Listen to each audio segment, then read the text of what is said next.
Yo, yo, yo, what's up? I'm back. Sunny weather, black hoodie. Don't judge me, man. I just like wearing hoodies. But yeah, I know it's been a minute since my last review.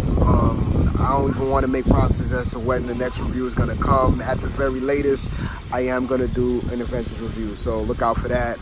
But I'm jumping ahead here. Before I start, man, I just want to say thank you to anybody who clicked on this video and watched this review. Even if you didn't watch it in its entirety, I do appreciate the time that you spend watching this video. I don't care if it's a second, 5 seconds, because your time is something that you lose and you never get back. So, man, so for you to click on this video and to hear my thoughts and hear my opinions on the film, it means a lot to me. You don't even have to click subscribe. You don't have to comment, do any of that, man. I'm not really here for that. I'm just here to, give my thoughts and opinions on films and, just keep it going from there. So I appreciate all you guys out there, wherever you are, that click this video. Man, it means a lot. So with that being said, man, let's get into it. Captain Marvel, man, everybody's been looking forward for this film, man. It's basically the film before the big end game. So I know a lot of people was going into it seeing if they could pick up any more clues as to what may happen in Endgame. I know I was, and after seeing it, there is some things that you could probably pick up, and you could probably say, it could probably give you a little bit of clues as to what's going to happen in Endgame, but I don't think it's a lot. I mean, I could be wrong. I may have to go on YouTube to look that up. But yeah, it's a good movie, man. Like, I'm gonna just say that right off the bat. It's a very good movie. I saw it twice. I saw it a couple days ago for the first time, and I actually filmed a review right after I saw it the first time. And I didn't want to upload it because after watching it, it's very all over the place. My thoughts were just like going at like 1,000 miles an hour, so I was just scatterbrained, just going off top, just saying random stuff. And I didn't want to put that review up because it was very disorganized. So I wanted to see it again to get a better understanding of the film so that I can give a better review. Not really gonna go too in depth here. It is gonna contain some spoilers, so if you haven't seen the film, don't watch past this point. And yeah, like I said, man, it's a good film. It's Marvel, so of course you're gonna get good. You can't expect anything less than good from Marvel, man.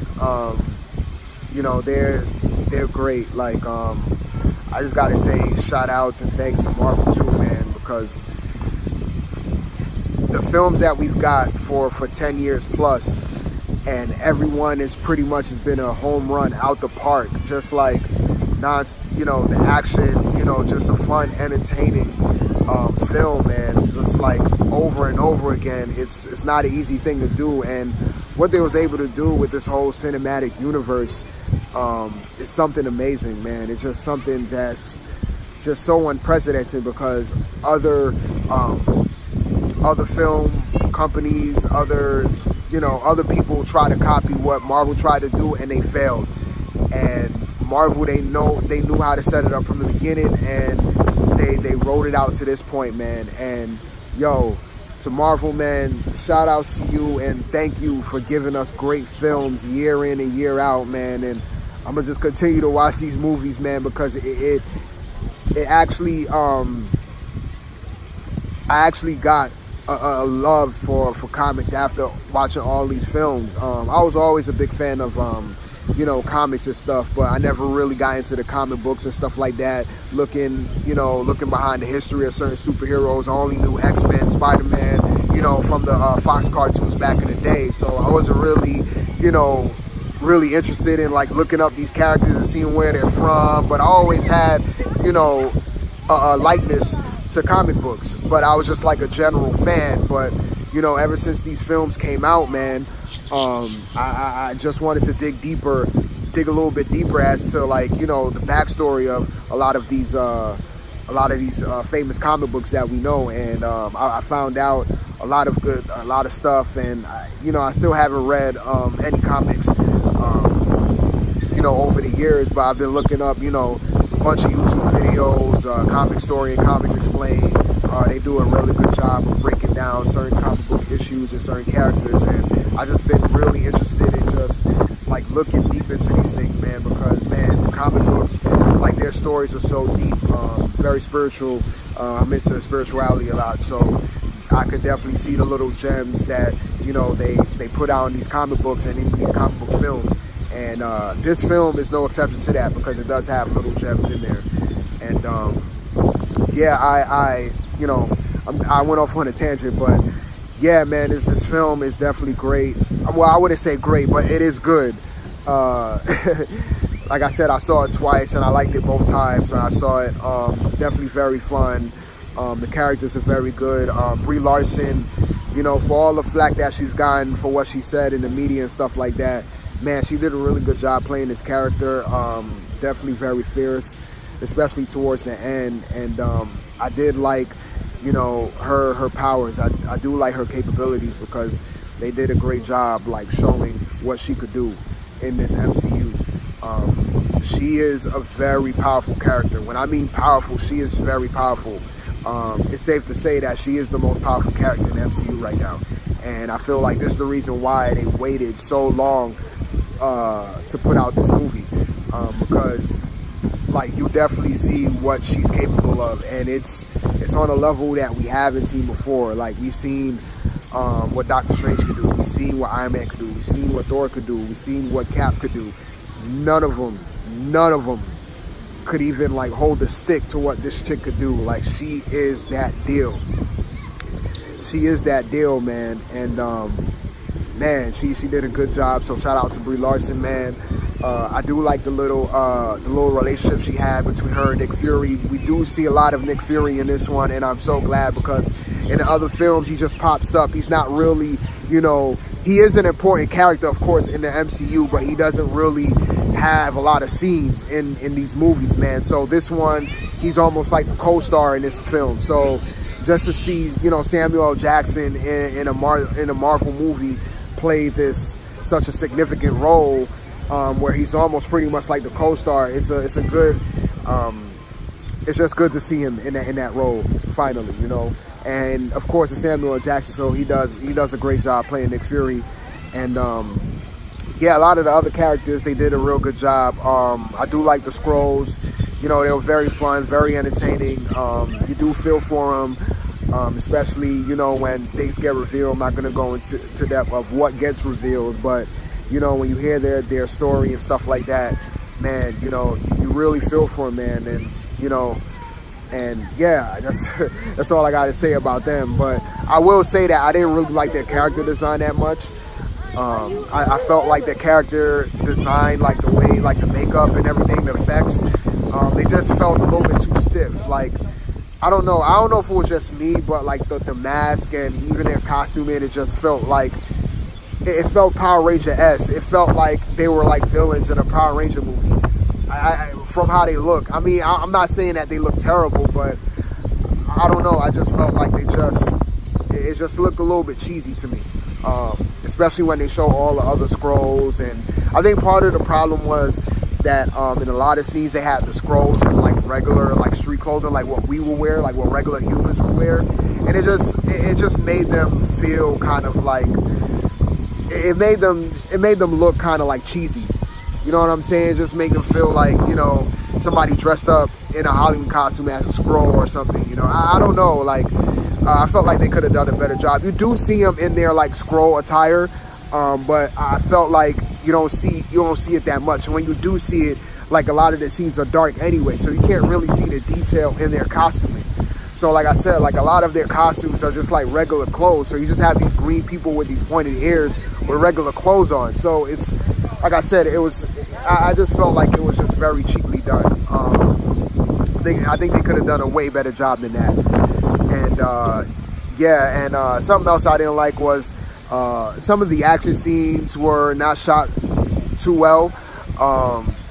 It was just very janky and all over the place. Plus it was dark, so like the camera was just shifting back and forth, and it was just very hard to make out what was happening half the time.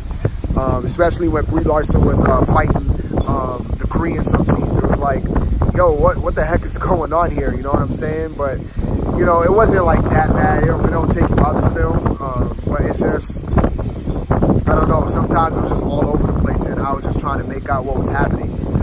So I felt like they could have really done a better job at doing that. And I gotta say, like, this film, it felt very different from all the other Marvel movies. And I know a lot of people say that about other Marvel films, but I felt like this one, to me, stood out the most. It just didn't have that Marvel feel. Like, this film could have stand out on its own, like, without the whole Disney Marvel backing. Like, this film could have just came out on its own. You would have never really thought that this was like a Marvel movie. I don't know. It could just be me, but it really felt that way. This film had a lot of great gems too, especially with the AI, with the super intelligence. Basically, the super intelligence is something that you can't see, but it takes on the appearance of who you admire. So it's very deep, man. And throughout the movie, like, they show, like, Carol Danvers, Brie Larson, like, she's going through a bit of I want to say a power struggle, but she's struggling with her powers a little bit. She doesn't use it to its full max. She doesn't use it to its full capabilities. And one of the reasons why she can't really use it to her full capabilities, one is because she's controlled by the Kree, but she doesn't know that. She finds out, of course, towards the end that, she's controlled by the Kree. But that's one reason. But the other reason too is that, she's very emotional. She gets, angry a lot. She's trying to remember her past. She's trying to remember who she is, and she doesn't really know who she is. All she knows is that she's this, soldier on this planet who's there to fight a war. And, she's conscious of her power, and she knows she has this power, so she feels that she could use this power at her will. Like, she could just use it when she's in danger, or use it when she's upset, and when she's like, when she feels like the pressure is on her, she could just whip it out. But, when she does whip it out, the power is uncontrollable and it's very limited. She can't use it to its full max. And, throughout the film, like I said, she's going through this little bit of a power struggle towards the end, where she realizes that she's still human. Because throughout the movie, they showed bits and pieces of her past, and a lot of her past involves her falling down. Like, they showed a scene of her playing a baseball game and she fell down. They showed a scene of her in training camp, and she's like climbing the ropes and trying to swing to the next rope, and she falls down. And there's a bunch of scenes like that in her past where she just keep falling down. But it was at that moment where she realized that she was human. That's when you see she stands up again. So I felt like, because it was at that moment, that's when she was able to use her powers to its full max. Like, this is when she went ballistic and just started wrecking. So I felt like, she finally realized at that moment that, yes, even though she still has these powers, even though she could do superhuman things, at the end of the day, she's still human. So she still has to deal with her emotions. She still has to deal with her feelings, and she has to let the past go. The past is the past. And she has to reconcile that within her in order to use these powers, because you can't just use it with these wild emotions. It happens to us all the time. Like, when we get mad or when we get upset, we kind of lash out. Some people, they lash out externally. Some people will lash out internally and just blame themselves. So I felt like this movie really showed that, we are capable of doing so many things.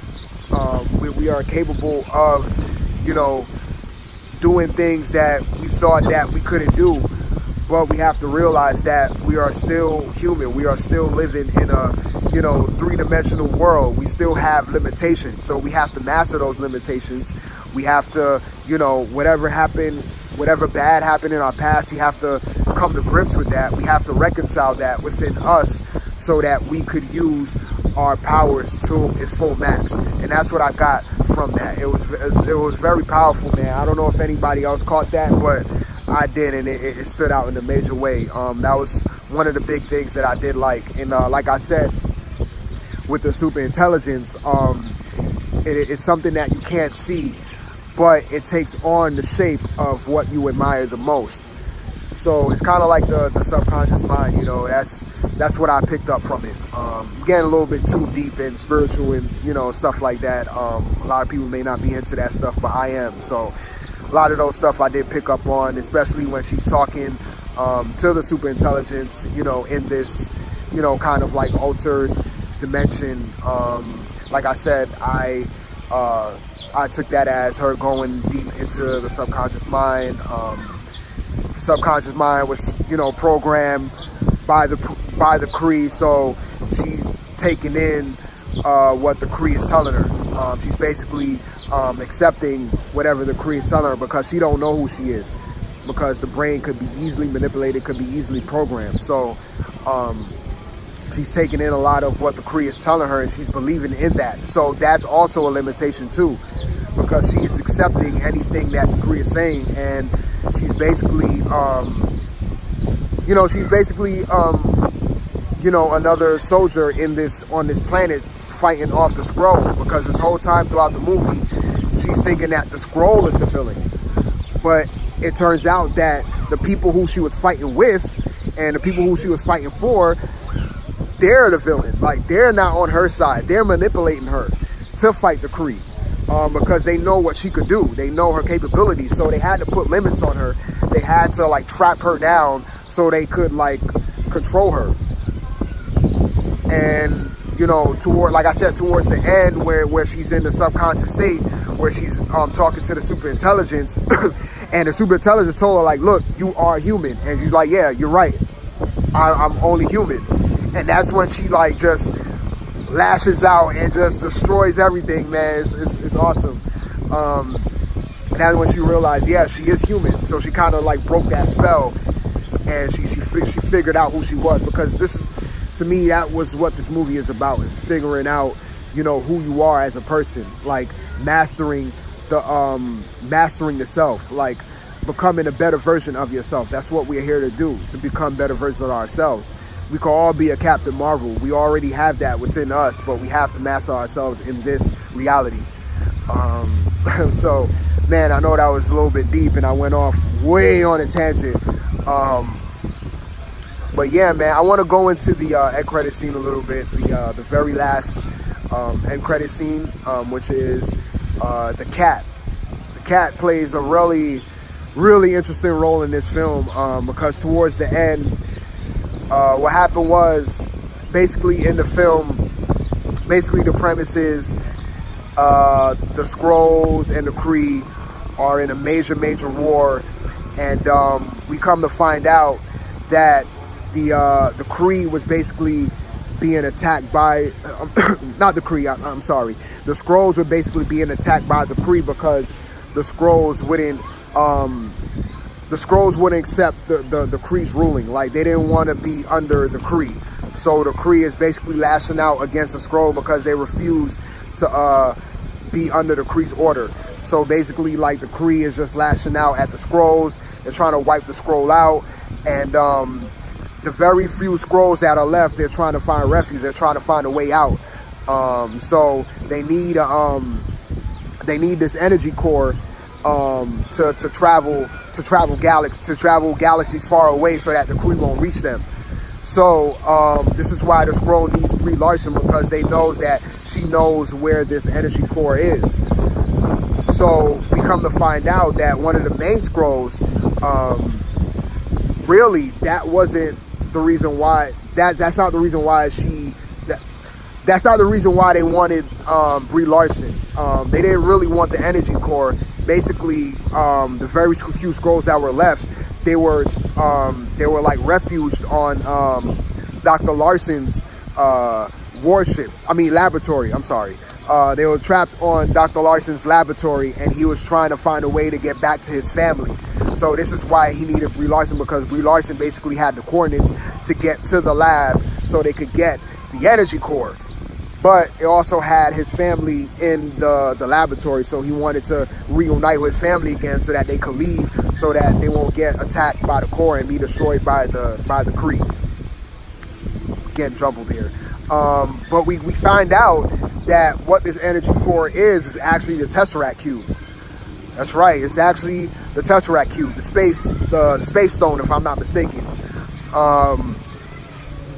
So they basically get the Tesseract Cube, and the cat that was with Brie and, you know, with Nick Fury the whole time, they put, because this cat is like an alien type of cat. The cat could like swallow anything and then just hold it in his stomach for long periods of time. So like they gave the Tesseract Cube to the cat. Now at the end credit scene, like the cat still had the Tesseract Cube within his stomach. So at the end credit scene, they showed the cat on Nick Fury's desk. Nick Fury's not there, so I'm figuring this takes place after the snap in Infinity War. So the cat hurls up the Tesseract Cube. So now this begs the question, are there more than one Tesseract Cube? Because remember, Loki had the Tesseract Cube, and of course Thanos had the Tesseract Cube throughout the MCU. So now I'm wondering, like, how did the cat get, like, how is that possible? Like, how did the cat have the Tesseract Cube this whole time, knowing that we seen it in the first Avengers? But like I said, we don't know when, like when the cat hurled up the Tesseract Cube, we don't know when that took place. Did it take place before the snap, or did it take place after the snap? Because if it takes place before the snap, then it's not really nothing, because we all know what happens next. But if it takes place after the snap, then we're like, okay, we seen all the events that played out before this event happened. Now we seen that this cat hurled up the Tesseract Cube. So if it took place after the snap, then it's safe to say that the remaining Avengers and the remaining survivors has a hold of this Tesseract Cube. So is there more than one Tesseract Cube? So when I first saw it, it really tripped me out, because I was like, wait a minute, if there's two Tesseract Cubes, let's just say if there's two, then are there like more than one Infinity Stone for each stone? I mean, it's very far-fetched, and it could be like a stupid conclusion, but I mean, I don't know. I mean, I really don't. I'm not like a super comic head, so I'm not well versed in these in the comic lore, so I'm gonna have to look that up. But it's got me really tripped out, and I just want to look into it. So yeah, man, it's a very, very good movie. Go out and see it, definitely. I know my reviews are all over the place. I just go off top, so I don't write anything down and stuff like that. So if I come off jumbled, if I come off just like going, you know, a little bit scatterbrained, I apologize for that. Like I said, you know, I don't write anything down. It's just off the top, you know, it's just as I go. And I actually, you know, do many takes of these reviews, man. Sometimes it takes me a lot to get my thoughts out. So I appreciate you just watching this in its entirety, and if you get it, man, I appreciate it. If you don't, you could just write something in the comments and let me know, man. But yeah, man, I loved it. And you know, one other thing I have to say too, like Nick Fury, like he had contacts to Captain Marvel this whole time, because towards the end, Captain Marvel gives her beeper, the beeper that we see at the end of the Infinity War, to Nick Fury, and she tells him, you know, just use it in case of emergency. Just call me, basically, in case of an emergency. So like, Nick Fury had taps. Like, Nick Fury had Captain Marvel on speed dial this whole time, and you mean to tell me he didn't call her not once? Like, all the events that took place in Avengers, everything that took place in Avengers 2, even like, you know, in Infinity War with Thanos, he didn't really like stop to think, okay, let me call Captain Marvel now so she can come save the day. Like, he waited until like he was basically on the verge of disappearing to call Captain Marvel. Like, really? You know, that could just be me, but I'm just like, come on, man. Like, you had Captain Marvel on speed dial this whole time, and you just, I mean, of course he called her at the right time. This is the perfect time to call her, but I'm saying he could have called her like way before then. But I felt like Marvel wanted to hold off on this character because they really wanted to show what this character could do. And like I said, she is the most powerful Marvel character right now in the MCU, hands down. Like, I don't care what nobody says. Like, Cap, Iron Man, Hulk, Thor, Black Panther, Doctor Strange, Spider-Man, none of them could come close to what she could do. Like her powers are basically like on Dark Phoenix levels, man. It's insane, freaking insane. And you know, now thinking about it, I want to know, like, how did she harness all that energy? Could you say she was chosen to be in that role? Because in the movie, how she gets her powers is that the energy core, there's a vehicle, right, that the plane that she was flying in with her and Dr. Larson, which is Marvel, it holds the energy core. The energy core powers the vehicle. It's not the energy core that they need. It's just like it's the same kind of energy that harnesses. It's the same kind of energy that's within the energy core, basically, pretty much. It's the same technology.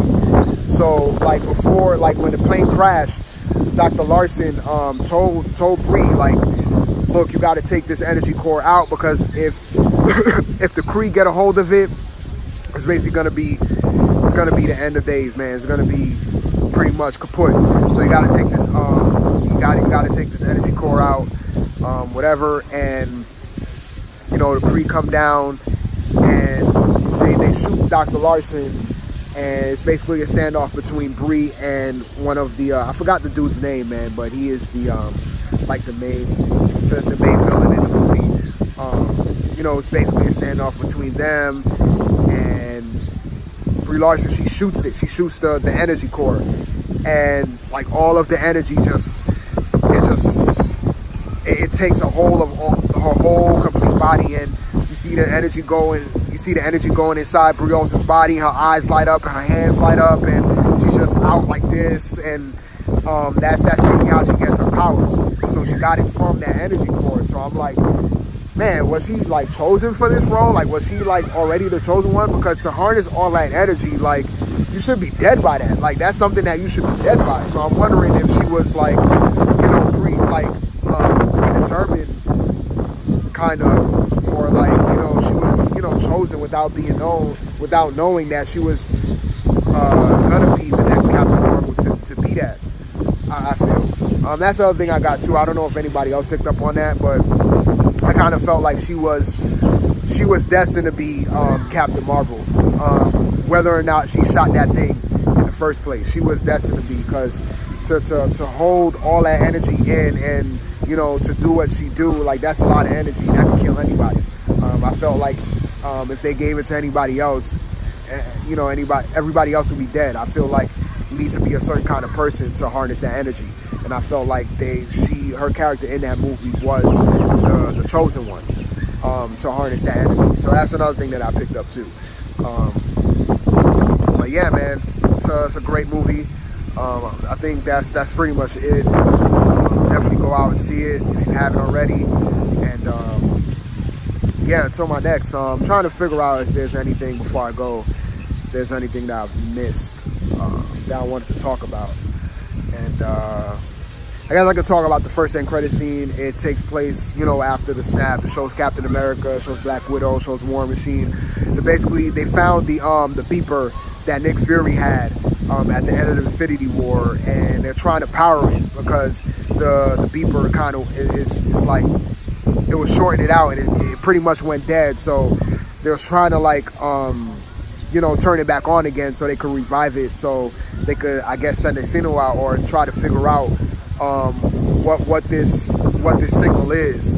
So they put in this chamber thing, and they're trying to, like, turn it on, but it's pretty much dead. And then Black Widow, I forgot what she said. She said something. She said, oh, I think she says we need to figure out who this person is or something. And then, like, it pans to Captain Marvel, and she's like, where's Fury? So basically right now, Captain Marvel, she's with the Avengers right now. So that's pretty cool. But yeah, I think that's pretty much it, man. I think I said all that I wanted to say, and until my next, man.